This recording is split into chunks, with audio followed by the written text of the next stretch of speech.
नमस्कार मित्रों, मैं Mahendra Lilar एनवीर education YouTube channel पर आपका हार्दिक स्वागत करता हूं। मित्रों, अपन जो है पिछले वीडियो के अंतर्गत मेवाड़ का इतिहास पार्ट 2 के अंतर्गत पढ़े थे कुंभा को, है ना। किसको पढ़े थे अपन? महाराणा कुंभा को पढ़े थे। और ये जो राणा कुंभा है यह स्थापत्य कला के लिए जाना जाता है। किसके लिए जाना जाता है? स्थापत्य कला के लिए जाना जाता है। अपन ने जो है मित्रों स्थापत्य कला के अंदर अपन ने पढ़ा था कि कुंभा जो है उसके समय में एक विजय स्तंभ का निर्माण हुआ था। स्थापत्य कला में अपन ने पढ़ा था। विजय स्तंभ क्यों प्रसिद्ध था उसमें पढ़ा अपन ने। आज अपन पढ़ेंगे कि कुंभा के काल में मुख्य रूप से क्या बने थे? किले। तो आज कुंभा के काल के कुछ किलों को अपन पढ़ेंगे और कुंभा के साहित्यों को अपन पढ़ेंगे। कुंभा की उपाधियां देखेंगे, क्यों कुंभा को जो है इतिहास में जाना जाता है, इतना प्रसिद्ध क्यों हुआ है उसके लिए। मित्रों, बात करें अपन एक कवि की। कवि राजा श्यामल दास की। कवि राजा श्यामल दास की बात करें तो इन्होंने एक लिखा था पुस्तक। क्या लिखी थी इन्होंने लिखी थी एक पुस्तक। और इस पुस्तक के अंतर्गत बताया गया था, पुस्तक का नाम पहले तो लिख देते हैं अपन। पुस्तक का नाम क्या है? वीर विनोद। कौन सी पुस्तक है? वीर विनोद। इस वीर विनोद पुस्तक के अंतर्गत श्यामल दास ने कहा था कि मेवाड़ के अंतर्गत टोटल जो है कुल जो है किले कितने हैं? वह है 84, यानी कि 84 किले हैं। कहाँ पे? मेवाड़ में। कहाँ है मित्रों? मेवाड़ में टोटल 84 किले हैं। उन किलों में से जो 32 किले हैं, कितने किले? 32 किले। उन 32 किलों का निर्माण किसने करवाया था? कुंभा ने करवाया था। सोर्स हो गया अपने पास, स्रोत हो गया अपने पास कौन सा? वीर विनोद। वीर विनोद के अंतर्गत अपने किले का जो है जस्टिफाई हो रहा है। अपन मित्रों पहला किला देखेंगे, है ना। किला जो है अपन पहला देखते हैं और पहले किले का नाम जो है कुंभा के नाम से ही आपको समझ में आ जाएगा, कुंभलगढ़। पहला किला है आपका कौन सा? कुंभलगढ़। कहाँ है मित्रों कुंभलगढ़? कुंभलगढ़ आपसे जो मिलान वाले प्रश्न पूछे जाते हैं ना एग्जाम के अंदर, उनमें यहाँ पे जो है जगह इसीलिए लिख रहा हूं। किले का नाम लिख दिया, जगह का नाम लिख दिया। कुंभा कालीन समय में बने हुए किलों को सुमेलित कीजिए। तो इस प्रकार के प्रश्न जो पूछे जाते हैं वो इस प्रकार से यहाँ पे मैं लिख रहा हूँ। कुंभलगढ़ कहाँ पे? राजसमंद में। कहाँ है मित्रों? राजसमंद में, है ना।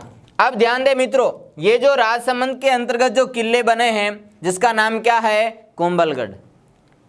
इसको बनाने के लिए जो वास्तुकार था, इसको डिजाइन करने वाला जो डिजाइनर था, उसका नाम क्या था? तो उसका नाम है मित्रों क्या? मंडन। पूछा गया आरएस के अंतर्गत सवाल, कुंभलगढ़ किले का वास्तुकार कौन था? तो कौन था? मंडन था। आरएस प्री के अंतर्गत पूछा हुआ प्रश्न है ना। इस किले को जो है मित्रों कहा जाता है क्या? मेवाड़ और मारवाड़ का सीमा प्रहरी। मेवाड़ व मारवाड़ का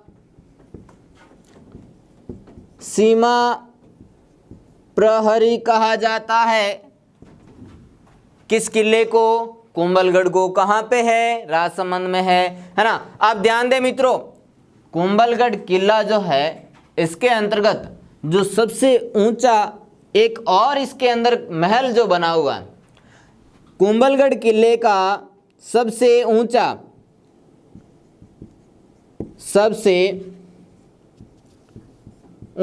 महल कौन सा है? महल है आपका कटारगढ़। कौन सा है? महल है आपका कटारगढ़। मित्रों ध्यान देना, कटारगढ़ जो है, यही कटारगढ़ कुंभा का, किसका? कुंभा का निजी आवास था। निजी आवास था मित्रों। यही कटारगढ़ के अंतर्गत ही रहता था आपका महाराणा कौन सा? कुंभा, है ना। और ये जो कटारगढ़ है इसे कहा जाता है क्या? मेवाड़ की आंख।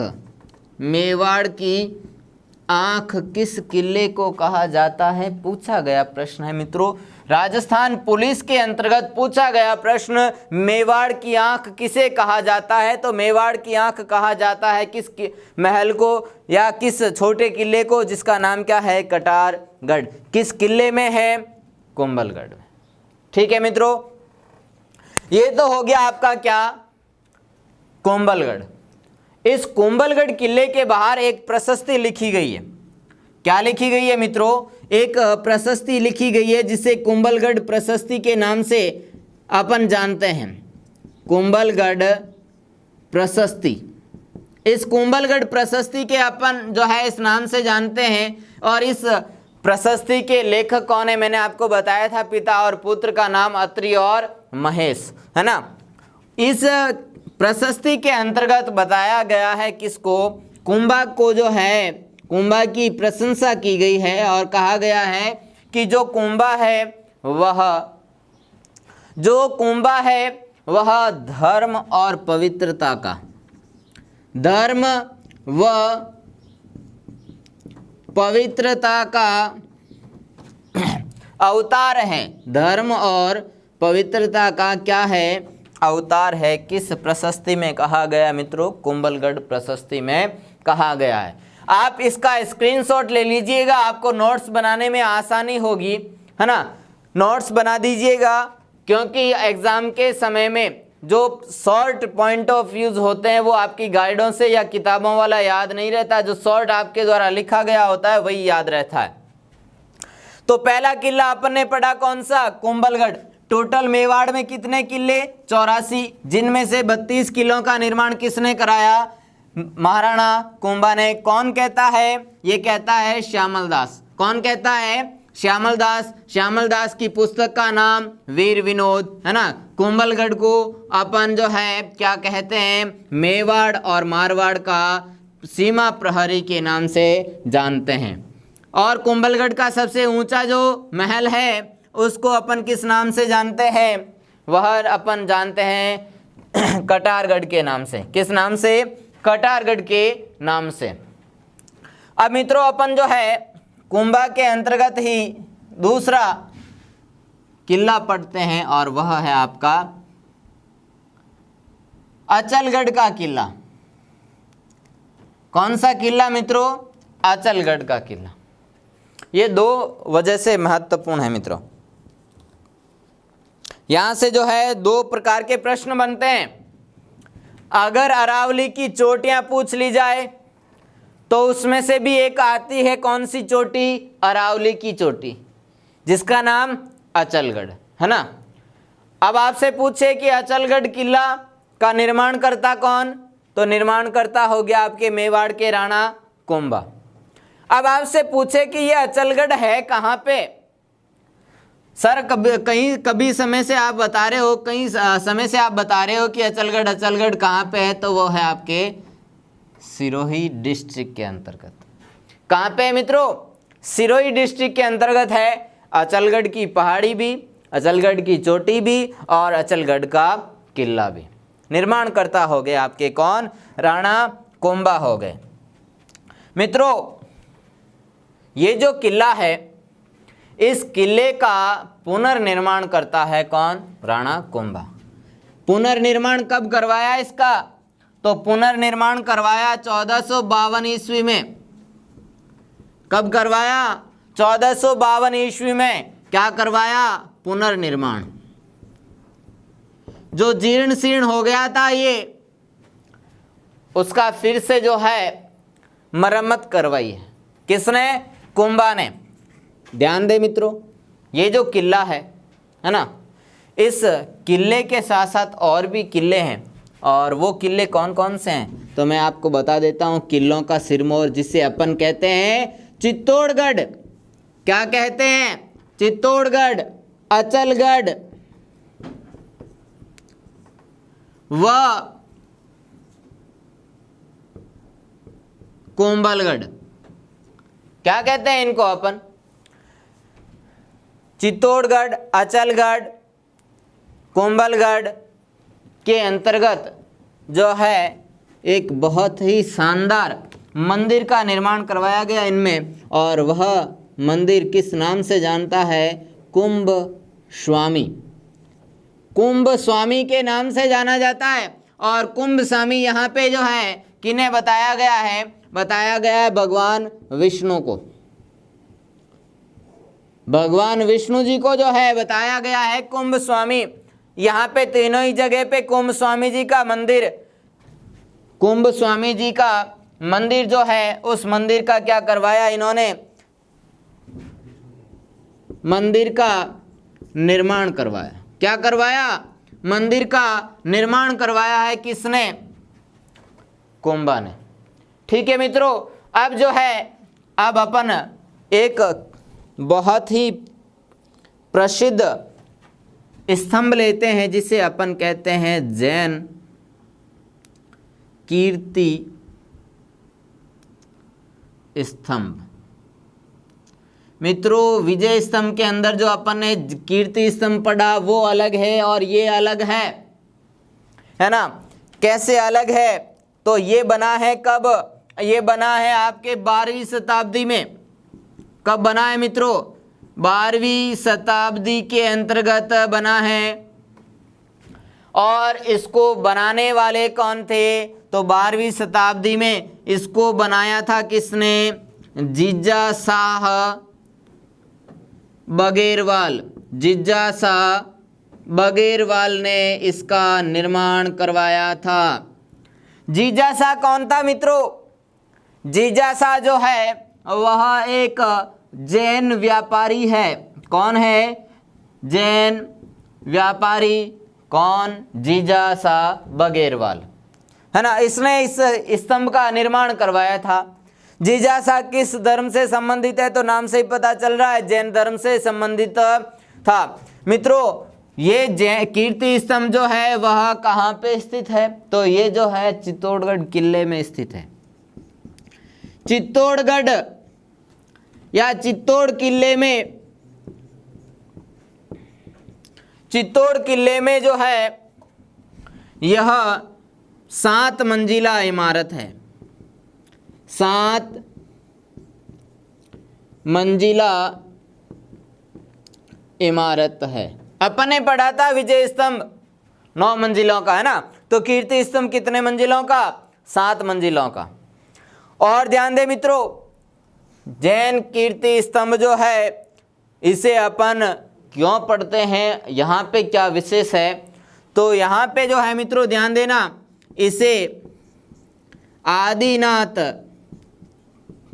इसे आदिनाथ स्मारक भी कहा जाता है।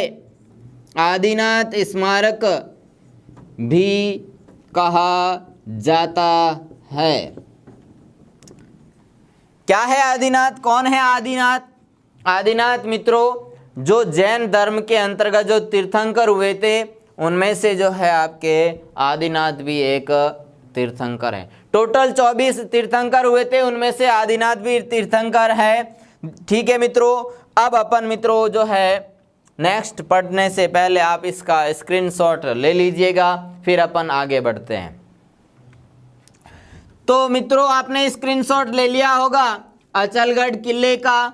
सिरोही में पुनर्निर्माण करता कुंभा, और कुंभ स्वामी का जो मंदिर है वह किस भगवान का है? तो वह है किसका? विष्णु जी का। जैन कीर्ति स्तंभ के निर्माता जीजा शाह बघेरवाल, कौन? जैन धर्म के थे, है ना। और कीर्ति स्तंभ, जैन कीर्ति स्तंभ कितने मंजिलों की है? तो वह है कितनी मित्रों? 7 मंजिलों की है। कितनी है? 7 मंजिलों की है। अब अपन मित्रों थोड़ा सा देखते हैं क्या कुंभा के काल का साहित्य। साहित्यिक दृष्टि से भी अपन जो है कुंभा को विशेष मानते हैं मित्रों। प्रसिद्ध है ये कुंभा साहित्य की दृष्टि से भी। सबसे पहले आपको बता दूं मैं कि कुंभा जो है बहुत बड़ा संगीतज्ञ था। कुंभा क्या था? एक संगीतज्ञ था, संगीत को जानने वाला था, है ना। संगीत के अंतर्गत वह क्या बजाता था? इंस्ट्रूमेंट कौन सा बजाता था? कौन से इंस्ट्रूमेंट को जो है ज़्यादा प्रसिद्ध, ज़्यादा पसंद करता था? तो आपका जो वाद्य यंत्र है वीणा, उसको बजाया करता था। कौन? कुंभा। ये जो कुंभा है मित्रों, इस कुंभा के जो संगीत सिखाने वाले संगीत के गुरु थे, संगीत गुरु वो कौन थे? तो मित्रों संगीत गुरु जो है वह कौन थे? वो थे आपके सारंग व्यास। कौन है मित्रों? कौन थे? सारंग व्यास संगीत गुरु थे। संगीत की शिक्षा इन्होंने ही दी थी। अब अपन साहित्यों के अंतर्गत देखते हैं। सबसे पहले अपन मित्रों ध्यान दें कि साहित्यों में से अपन पढ़ेंगे कि कुंभा के द्वारा रचित कौन कौन से साहित्य थे, है ना। सबसे पहला अपन लेते हैं सुधा प्रबंध। पहला कौन सा हो गया आपका? सुधा प्रबंध। अब मित्रों ध्यान देना, दूसरा उसने लिखा था क्या? कामराज रतिसार। कामराज रतिसार। अब मित्रों ध्यान दें, कामराज रतिसार जो है वह कई भागों में बटा हुआ था। तो इसके भाग कितने हैं? अगर आपसे ज़्यादा डीपली पूछ ले तो भाग पूछ लिए, और भाग कितने हैं? तो वह है आपके 7 भाग। 7 भाग है कौन से? साहित्य के, कामराज रतिसार के। रचनाकार कौन? कुंभा। ठीक है। अब अपन नेक्स्ट देखते हैं, इसके साहित्यों में किसको पसंद करता था? तो संगीत को। तो इसने लिखा क्या? संगीत सुधा। क्या लिखा? संगीत सुधा नामक एक जो है ग्रंथ लिखा। और उसने मित्रों ध्यान देना एक मीमांसा लिखी थी। क्या लिखी थी? मीमांसा, संगीत मीमांसा। और मित्रों ध्यान दें, छोटा सा एक और है संगीत से संबंधित ही, और उसने जो है एक और साहित्यों में लिखा था संगीत राज। संगीत राज नामक एक साहित्य की रचना इसने की थी। अब इसके भी क्या पूछ सकता है? वो भाग पूछ सकता है। और भाग इसके कितने हैं? पांडव कितने थे, है ना, जिन्होंने क्या किया था? राज किया था। उसमें से संगीत किसने बजाया था? आपको पता ही है, अर्जुन ने, है ना। तो संगीत राज के भाग कितने हैं? 5 है। स्क्रीनशॉट ले लीजिएगा इसका भी, ताकि अपन आगे बढ़े। अब मित्रों ध्यान दें थोड़ा सा, अब पढ़ेंगे अपन क्या इसकी जो दरबारी कवि है, दरबारी विद्वान जो थे कुंभा के काल में, कुंभा के दरबार के अंतर्गत। और वो विद्वान जो है कुंभा को और ऊंचाइयों पर लेके जाते हैं, उसकी प्रशंसा करके, उसके अच्छे कार्यों का बखान करके, है ना। तो कुंभा के दरबारी कवि कौन कौन से हैं? तो सबसे पहले अपन जो है दरबारी विद्वानों के अंदर देखते हैं, दरबारी विद्वान। तो दरबारी विद्वान कौन कौन है? पहला लेते हैं आपके नंबर फर्स्ट, कान्ह व्यास, जिसने एक पुस्तक लिखी थी मित्रों। क्या लिखी थी? एक पुस्तक की रचना की थी। और वह पुस्तक किस नाम से जानी जाती है? एकलिंग महात्म्य के नाम से। एकलिंग महात्म्य के नाम से जानी जाती है। कौन सी पुस्तक? किसके द्वारा रचित? कान्हा व्यास के द्वारा रचित। अब नंबर 2 पे ध्यान दें मित्रों, एक और इनके दरबारी विद्वान थे जिनका नाम क्या था? मेहा। क्या नाम था मित्रों? मेहा नाम था। और इसकी भी एक पुस्तक है जिसे अपन तीर्थमाला के नाम से जानते हैं। किस नाम से जानते हैं? तीर्थमाला के नाम से जानते हैं। नंबर 3 अगर देखा जाए तो एक वास्तुकार भी था, है ना? वो है कौन? मंडन। कौन है मित्रों? मंडन है, जिसने आपको पता हो तो उसने बहुत सारी पुस्तकें भी लिखी थी, साहित्य भी लिखे थे, है ना? जिसके अंतर्गत पहला अगर देखा जाए तो पहला लिखा था वास्तुकार। क्या लिखा है? वास्तुकार। और क्या लिखा उसने? देव मूर्ति प्रकरण। देव मूर्ति प्रकरण लिखा था। और उसने क्या लिखा है? देव मूर्ति प्रकरण के अलावा उसने लिखा था क्या? राज वल्लभ। क्या लिखा मित्रों? राज वल्लभ नामक एक पुस्तक की रचना की थी। और उसने जो है अपने नाम से ही एक और साहित्य लिखा है जिसे क्या नाम से जानते हैं अपन? रूपमंडन के नाम से जानते हैं। इसका अर्थ क्या होता है रूपमंडन का? तो देखें मित्रों, मूर्ति कला के बारे में, मूर्ति कला के बारे में लिखी गई पुस्तक है कौन सी? रूपमंडन की।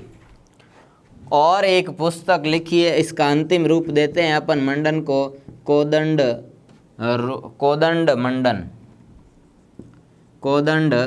मंडन। ये किसके बारे में जो है लिखी गई थी मित्रों? तो ये जो राजा महाराजे जिस शस्त्र का प्रयोग करते थे, धनुष का, तो धनुष किस प्रकार से बनाया जाए उसके बारे में लिखा गया है। किसने? मंडन ने, है ना? तो यहाँ पे ध्यान देना, धनुष निर्माण के बारे में, धनुष निर्माण के बारे में ग्रंथ कौन सा? कोदंड मंडन। किसने लिखा? मंडन ने लिखा है। किसने लिखा मित्रों? मंडन ने लिखा। ये मंडन के हो गए कितने ग्रंथ? मंडन के ग्रंथ हो गए आपके 5, है ना? नेक्स्ट विद्वान के अंतर्गत देखें तो अपन जो है मित्रों ध्यान देंगे, यहाँ पे एक विद्वान हुए थे नाथा। विद्वान का नाम क्या था? नाथा, जिसने वास्तुशैली नामक क्या लिखी थी? पुस्तक लिखी थी। अब अगर 5वें की बात करें अपन तो वह है आपके गोविंद। विद्वान कौन है? गोविंद, जो इसके क्या थे? भाई थे, मंडन के भाई थे, है ना? अब देखिए मित्रों, एक और थे तिल्ला भट्ट। क्या नाम है? तिल्ला भट्ट। और कौन है? आपको पता होगा, जिसका नाम है सोमदेव। इसकी पुस्तक आप मुझे कमेंट करके बताओगे, क्योंकि कई बार पूछी गई पुस्तक है, इसलिए मैं यहाँ पे नहीं बताऊंगा आपको। आपको कमेंट करके बताना होगा कि सोमदेव की पुस्तक का नाम क्या था।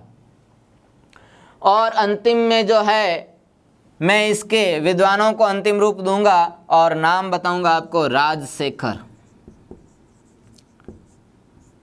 इसकी भी पुस्तक बतानी है आपको। जिसको नहीं आए कमेंट में बता देना, हाथों हाथ आपको कमेंट करके बता दिया जाएगा, है ना? और लास्ट में इसके दरबारी कवि अपन देखेंगे भुवन कीर्ति। क्या है नाम? भुवन कीर्ति। ये थे कौन मित्रों? कुंभा के दरबारी विद्वान थे। अब आप इसका स्क्रीनशॉट ले लीजिएगा। बढ़ते हैं अपन आगे। कुंभा की महत्वपूर्ण जो उपाधियां हैं, और उपाधियों से प्रश्न कई बार पूछा गया है। तो अब उपाधियां देखते हैं मित्रों। उपाधियों में क्या क्या है? तो सबसे पहले अपन उपाधि लेंगे, कुंभा की उपाधियों के अंतर्गत पहली उपाधि लेंगे अपन, और उसे क्या नाम से जानते हैं इतिहास में? हिंदू सुल्तान के नाम से। हिंदू सुल्तान के नाम से। मित्रों, ये जो उपाधि है हिंदू सुल्तान की, हिंदू सुल्तान क्यों कहा गया है, थोड़ा सा ध्यान देना इसको। कुंभा ने जो है, आपने पढ़ा था गुजरात, मालवा, वहाँ के कुतुबुद्दीन शाह और महमूद शाह को क्या किया था, उसने हराया था, है ना। तो मुस्लिम शासकों को हराने के लिए, किसके लिए? मुस्लिम शासकों को हराने के लिए उपाधि प्रदान की गई थी, किसकी? हिंदू सुल्तान की। अब बात करें अपन दूसरी उपाधि की, और दूसरी उपाधि है आपकी कौन सी? अभिनव भट्टाचार्य। कौन सी उपाधि है मित्रों? अभिनव भट्टाचार्य की। किसे कहा जाता है अभिनव भट्टाचार्य? कुंभा को कहा जाता है। क्यों कहा जाता है? क्योंकि यह जो व्यक्ति है वह संगीत का बहुत ही अच्छा जानकार था, इसीलिए संगीत को जानने के कारण ही उसे क्या कहा गया? अभिनव भट्टाचार्य कहा गया। और मित्रों, इसकी उपाधि है, इसकी उपाधि है कौन सी? राणो रासो की। कौन सी उपाधि है? राणो उपाधि है कौन सी? राणो रासो की। और राणो रासो जो है मित्रों, क्यों कहा गया इसको? इसको कहा गया साहित्य को जानने के कारण। साहित्य के कारण कहा गया इसको, क्या? साहित्यकार होने के कारण राणो रासो। अभिनव संगीत के कारण, है ना। अब मित्रों ध्यान दें, यहाँ पे एक और कहा गया इसको हाल गुरु। हाल गुरु कहा गया, चाप गुरु कहा गया। किसको? महाराणा कुंभा को। और क्या क्या कहा गया? इनको कहा गया परम भागवत। क्या कहा गया? परम भागवत कहा गया। और इसकी उपाधि मित्रों आदि वराहा की उपाधि थी। अब इनकी उपाधियों के बारे में थोड़ा सा देख ले मित्रों, कि ये जो है हाल गुरु क्यों कहा जाता था? क्योंकि पहाड़ी के जो किले थे, कौन से किले? पहाड़ी के किलों को जीतने के कारण, पहाड़ी के किलों को जीतने के कारण क्या कहा गया इसको? हाल गुरु कहा गया। और जो है मित्रों धनुष कला, कौन सी कला? धनुष कला सिखाने के कारण, धनुष कला जो है बहुत अच्छी जानता था मित्रों, इसलिए धनुष कला को सिखाने के कारण इसको क्या कहा गया? चाप गुरु कहा गया। क्या कहा गया? चाप गुरु कहा गया। और मित्रों परम भागवत जो है आपको पता होगा, मैंने अभी आपको बताया था, चित्तौड़गढ़, है ना, कुंभलगढ़, अचलगढ़, और वहाँ पे एक मंदिर बनवाया गया था, कौन सा? कुंभ स्वामी का। किस भगवान का था? विष्णु का था, है ना। विष्णु जी का ही जो है एक और दूसरा नाम है भागवत, तो उनको जो है परम भागवत कहा गया। किसको? कुंभा को। भगवान विष्णु की पूजा किया करता था, इसीलिए इसको क्या कहा गया? परम भागवत कहा गया। और मित्रों जो है एक वंश था गुर्जर प्रतिहार वंश। गुर्जर प्रतिहार वंश के कारण जो है इसे क्या कहा गया? आदि वराहा भी कहा गया। मित्रों कुंभा को पढ़े जितना ही कम है, लेकिन थोड़ा सा यहाँ पे एक बहुत ही सनसनीखेज वाली जो आजकल समाचार के अंतर्गत बताते हैं ना, तो वही न्यूज़ आपको थोड़ी सी यहाँ पे बता दूं मैं। नोट लगा करके लिख दीजिएगा आप अपनी नोटबुक के अंतर्गत। और वह सनसनीखेज क्या है? कुंभा जो है, कुंभा की क्या हो गई? हत्या हो गई। कुंभा की क्या हो गई मित्रों? हत्या हो गई। और हत्या करने वाला और कोई नहीं, इसी का पुत्र। कुंभा की हत्या उसी के बेटे, उसी के पुत्र उदा ने की थी। उदा ने की थी। ये थी आपकी सनसनीखेज, कुंभा की हत्या हो गई, इसके पुत्र ने इसकी हत्या कर दी थी। लेकिन उदा को भी क्या नहीं मिलेगा? राज नहीं मिलेगा, है ना।